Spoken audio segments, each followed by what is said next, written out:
The Best Change Interventions of Asia Seminar and Awards focused on managing change not only at an organizational level but also bringing forth stark ground level realities. 4 leading NGOs shared their stories through a panel discussion of driving grassroots level transformation in India. Like I said, we have largely a group of corporates in the audience. We're talking about change and change management here today. So what is very exciting for us is to be able to learn from the kind of nature of very challenging social change that your movements and your organizations are driving. And to be able to really draw threads from the sheer magnanimity of the challenges that you try and get your arms around as you try and drive your movements, and you're all rigorously at it. So we want to be able to draw from that energy, draw from that motivation, draw from the aspiration and optimism that you bring to these movements. What we do at Video Volunteers is a couple of various kind of visions we have. Essentially, you're right, we are building the largest community media network perhaps anywhere in the world, definitely in India. We have currently 250 grassroots activists who have been equipped with video cameras and training, who go about documenting human rights and entitlement violations from the perspective they feel is right, which we then collect, curate, and disseminate to address mainstream discourses. That's what we do. The reason why we do that, most of us are sort of tired of the content that we see on mainstream media. I'm not so sure about the audiences here, but the audiences the people that we represent, they are definitely tired of not seeing themselves or their issues reflected. And we believe that the way to change content on mainstream discourses is to change the profile of those producing the content. You don't have the enabling atmosphere and the technology access to make that happen, that right becomes meaningless. So we are talking about right to communicate, we're talking about right to voice. Everywhere our vision is around empowering people, is around liberating the potential of people to fight poverty and injustice. That's how ActionAid has been structured over the last 40 years of its existence. Over the years we've evolved. We started off as a charity in the 1970s, but as we work together with people, with local social organizations, with community formations across of these countries, including in India, we learned that the power of the vision, the power of the hope, and the power of the change lies with people themselves, with their visions to challenge injustice, with their visions to build a better world for themselves. So that's how we work in India. We work in India across of 24 states with roughly about 500 different social organizations across of these states. We work in partnerships. Right. You know, changes are not born in classrooms, in conference rooms. Those are products of struggles, of movements, being constructed on a daily basis, being reconstructed, being advanced further, the alternatives for change itself. And we need to learn, and we need to build that optimism and hope together. So that's how our organization goes about doing it. So the entire universe is my family, home. Is my home.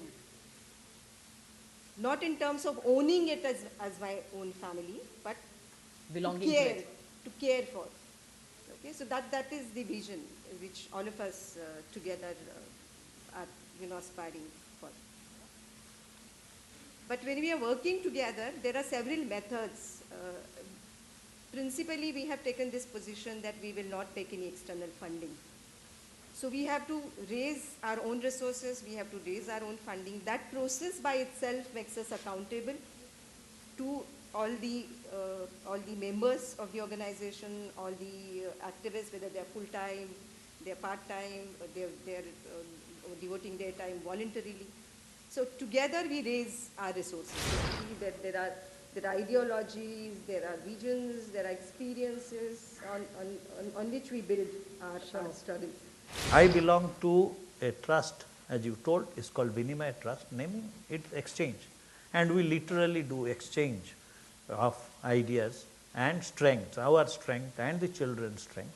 We work with basically children residing in child welfare institutions, and typically the strength about 300 or so. And then we see to it that the children grow faith in themselves. You see, child welfare institutions have very little capability. They are all overworked. So what we do is complement and put forth programs so that these children become empowered, get faith in themselves, and are ready to face the outside world. So we have a aftercare program instituted, where we have built a hostel in Navi Mumbai, which can house about 50 children. We take them in, take about 3 to 4 years, totally subsidized, find them jobs, teach them sociological skills. I believe that at least through the aftercare program, more than 300 children have gone, and a very high percentage of them have settled. These very outstanding people for the work that they're doing. A panel discussion moderated by leading HR heads drove home the transformational stories of 12 finalist organizations. Present to you the first 4 set of finalists. They're not in any particular order. That's a bit of a suspense. We're only going to try and reveal the award winners in the evening. So put your hands together first for the moderator for this session. I have the pleasure of inviting my very dear friend, for Akhil, who's going to moderate this session for us. The first panel was moderated by Mr. Akhil Busrai of Akhil Busrai Consulting, where Padma Rajeshwari of Dr. Reddy's shared her story on implementing a competency-based interviewing technique to reduce attrition of her sales force. Ruchi Mathur of Zensar spoke about driving an engagement program to enable the organization to deliver on steep business goals. Sarika Jena of Wipro gave insight on delivering a structured leadership development program to build a robust and agile talent pipeline.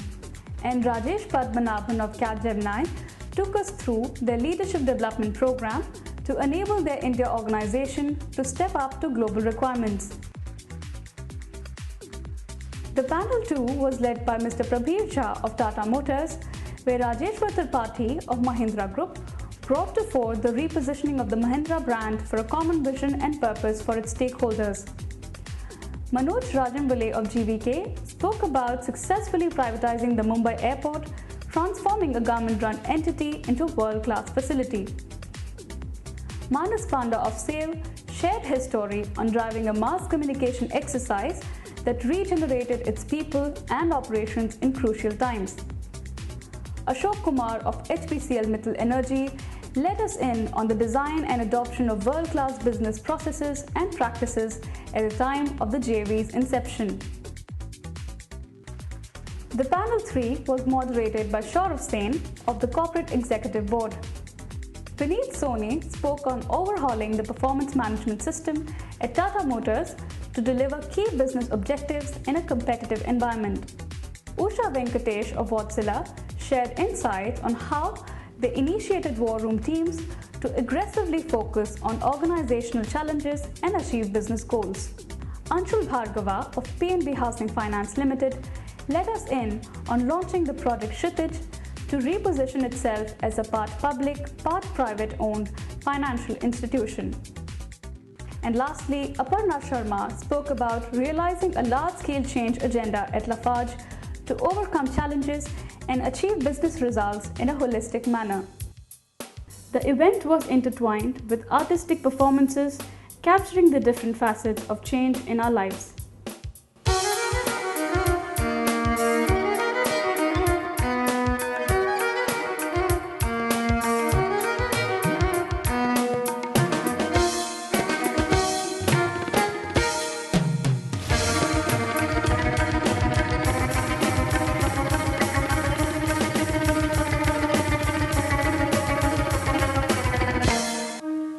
So the final stage of change, when all energies are working together, one, depth of domain. The deeper the depth of a learning professional or a musician, the more flexibility and expertise to be able to laterally expand yourself. The second element here is, of course, the art of collaboration. What you've seen here, what we've seen Sujaya and the team do to put all the different elements of new learning initiatives, changes, come together. Learning the art of partnerships with all entities around us, ourselves and our own being, the first partnership. One.